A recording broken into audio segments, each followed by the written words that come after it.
So continuing on with all of these Android, 2021 reviews, we're going to go ahead and talk about another device that in my opinion is one of my most favorite devices from any Android manufacturer ever, but it kind of has a sad tale. And if you watched my videos before, you probably already know how this goes, but the Samsung Galaxy Note 8 was one of the biggest flagship devices of that year, the 2017 era, and I think this was an amazing phone when it first came out, and it was kind of, coming back from the Note 7, total debacle that blew up in everyone's faces literally, and I can't believe Samsung actually recovered from that. I knew they would, but it's so funny that they actually recovered from that, because that was like such an embarrassing thing to come, to actually happen to them. And the fact that they actually came back and, people kind of forget about the Note 7, it's pretty insane. This is not a Note 7 video, this is a Note 8 video. And I will tell you, you can pick these things up for like around $200, probably even less than that in a lot of other places. I won't necessarily, maybe I'll leave a Note 8 link down below, but I'll also leave like a Note 9, Note 10, maybe like a Galaxy S22.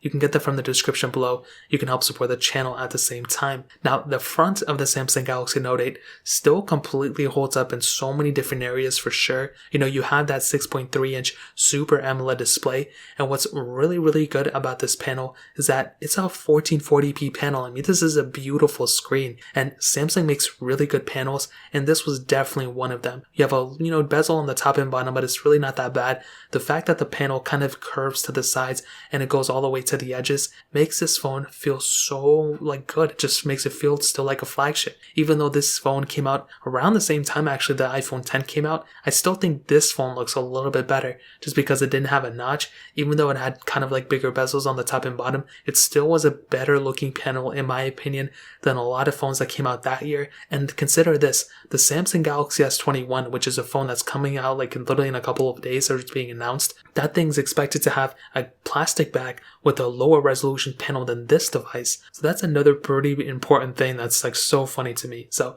I can talk all day about the panel, but we don't have the time. On the bottom of this device, we do have the USB Type-C port and a headphone jack and the S Pen, which is really awesome. The S Pen is like a stylus, which that in and of itself is another really cool thing about this device. We have IP certification on the Samsung Galaxy Note 8 as well, and we have a micro SD card slot on this phone too. So it's kind of like the triple threat. You have like so many different things on this device, which makes it that much better of a deal in my opinion. So for sure, when it comes down to it, the Samsung Galaxy Note 8's panel is so beautiful to me. The way it looks on the front, the I/O on it is completely fine with me too. And on the back, you have that glass back, which is still so beautiful. I mean, I just feel like I'm like a salesperson of the Samsung Galaxy Note 8. Like, it's so funny. I should have been. And it has wireless charging and all that crazy stuff too. So the way this phone feels in the hand is extremely perfect to me, and it still feels extremely like a flagship for sure. Now, on the top of that glass back, we do have a dual camera setup on this device too. So we have a 12 megapixel wide angle lens, then a 12 megapixel telephoto lens. And what's very interesting is that the quality of these photos is actually still pretty good. You have optical image stabilization, which is great.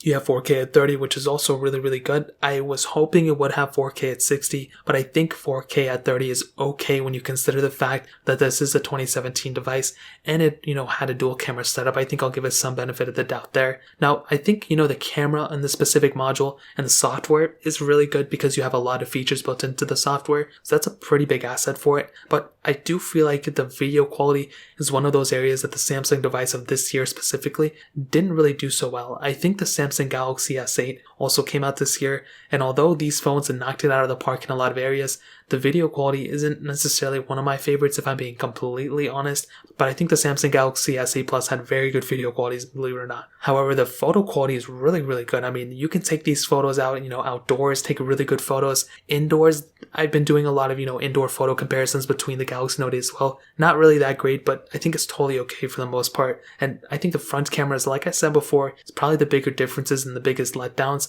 You have an 8 megapixel wide angle lens, then like a 2 megapixel iris scanner if you really care about it. Now, you do have the ability of shooting 1440p videos on the front, but there's no 4K on the front. There's no 1080p at 60. So that's kind of another big deal. We did eventually start getting, high resolution to, filming qualities on the front later on, 2018, 2017, 2018, 2019, 2020. but unfortunately we didn't get it this year, so that's another big thing. It may be a big deal to you, but in terms of the camera quality, that pretty much covers it up. That's kind of how I would cover up both the camera quality on the front and the back of the Samsung Galaxy Note 8 in 2021. Now, moving on to the software, this is another area where this phone just really makes me cry in. It just stopped at One UI, it stopped at One UI 1. It did start off with Android Nougat. I feel like it could have gotten further. Android 10 wasn't an insane upgrade when it came down to the, what it had inside of it, but it brought the new gesture-based design. And if the Note 8 had that type of gesture-based design within Android 10, I understand One UI had that kind of gesture thing, but it wasn't like what it was on Android 10. That really did add so much more character to the device. On my Samsung Galaxy Note 9 and S9, it was like a whole different phone in my opinion, and I wish the Note 8 had it. It didn't. You can't even custom ROM a lot of these versions. The versions I have, I can't custom ROM. And I think the Exynos versions are also really hard to custom ROM as well. So when it comes down to it, there's really not much we can do there. But in terms of software, that pretty much covers it up. It's kind of like a sad tale, to be honest, because I still feel like this phone could have supported so much more. But moving on to the performance side of things, the Samsung Galaxy Note 8 has the Qualcomm Snapdragon 835 chipset inside of it, an octa-core CPU, an Adreno 540 GPU, and 6 gigs of RAM on every single model that this phone came out in. Now, I think, the day-to-day task of this phone, as I typically say, that's kind of like the one thing that I always mention about these phones. I think you're going to have an okay experience with this phone nowadays. I feel like the whole entire UI, specifically the software, really does bog down of a lot of what this phone could have been. I think going day-to-day tasks, such as, opening up apps and downloading apps and, taking phone calls, going to Snapchat, TikTok, all this stuff, I think you're going to be okay. I don't think you're going to have a horrible experience with that, but I think when it comes down to the whole entire smoothness factor, expecting the app to open up super fast or expect it to close out, super smoothly, or, to maneuver from one app to the other and not have apps crash in the background, I feel like you're going to have some problems when it comes down to there. Even though this phone has a pretty decent amount of RAM for a 2017 phone, it definitely isn't aided by the software. I think the software, as stated before, it does affect more so than anything else, and I feel like that's kind of the more sadder aspects of it. I was expecting it to have kind of better, performance, and I kind of said it last year too, towards the end of the year, especially once the Note 20s came out and I was comparing it to those devices. The more and more phones that are coming out now, they are definitely faster, but I'm seeing more improvements in the smoothness factor, and we're seeing this based off the fact with the 120 hertz displays and all that stuff. Android is really trying to, Samsung and all these other manufacturers are really trying to make their devices smoother, and the Note 8 is a fast phone, I think, still for sure, but it's definitely not smooth, and I don't think anybody would consider this like the smoothest phone of that year, and it's definitely not a smooth phone anymore, but it's still certainly, I think, a fast phone. Even though it's a little choppy here and there, I still think it's fast for the most part. So in terms of the overall performance aspect, that's pretty much how I would cover it up at this point. Now, ending it off with the battery life, this phone does have a 3300 mAh battery inside of it, and I think that's actually not a bad size battery for the most part. It's definitely not like the best battery size ever, but I think for the day-to-day tasks, you're going to be perfectly fine, as stated before, with this type of, battery life. Now, it has degraded over time, so that's kind of like another big thing to keep in mind.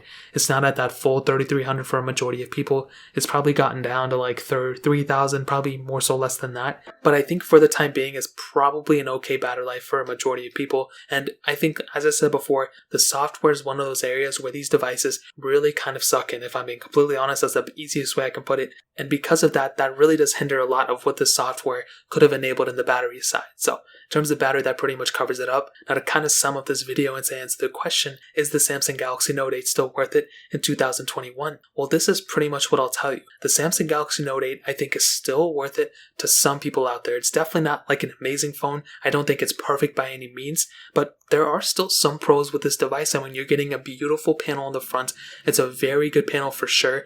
And my heater just came on, so it's about to be kind of get a little hot loud in the background. But the panel on this thing is still pretty beautiful for the most part. It's 6.3 inches and a Super AMOLED display. So that in and of itself is another pretty good thing about this phone as well. It's 1440p. You have the S Pen, which that in and of itself is another huge thing about this phone too. And that just adds that much more character and that much more features to this type of device. You have IP certification. a micro SD card slot support on this phone too. That's another huge thing about this phone. I mean, say what you will, but that is another cool feature about it. And whenever you look at a phone like this, you're going to have that micro SD card slot, which is another really cool thing. You have wireless charging, which that in and of itself is another huge thing about it too. You have Samsung DeX within that USB Type-C port. So as stated before, that's another really big thing about it. And when you have a device like this that has that type of capability, that really is something that sets yourself apart from a lot of other phones that come out. You know, having that type of desktop experience is something that's really cool. But there are some cons about it too. You know, it's definitely not perfect. The front camera isn't that great. You don't really have any more software updates, so that's kind of like another big deal about it. The back camera is okay, no 4K at 60. The performance is very choppy, even though it is kind of still like a fast phone. It's definitely not the best. You don't have like a crazy big size battery, and the battery life isn't that great. It's definitely okay, but it's definitely not going to wow anybody. But I think overall the pros probably outweigh the cons. But I think because this phone is outdated in software, that is one area that I would probably recommend everyone to look at and probably, you know, kind of move away from that and maybe pick up a Samsung Galaxy Note 10 because that phone is still getting software support for a while. But that really pretty much covers it up for the most part. If you guys have any other questions or anything, let me know in the comment section below. Hit the like button, that would mean so much, but definitely hit that subscribe button. Every single subscriber that we get really does count, so it means so much if you guys can hit that. Also check out the other links down in the description as well. My Twitter, my Instagram, my other channels. More importantly, everything else. I love every single one of you guys. Hopefully I'll catch you guys in the next video. Peace out till then.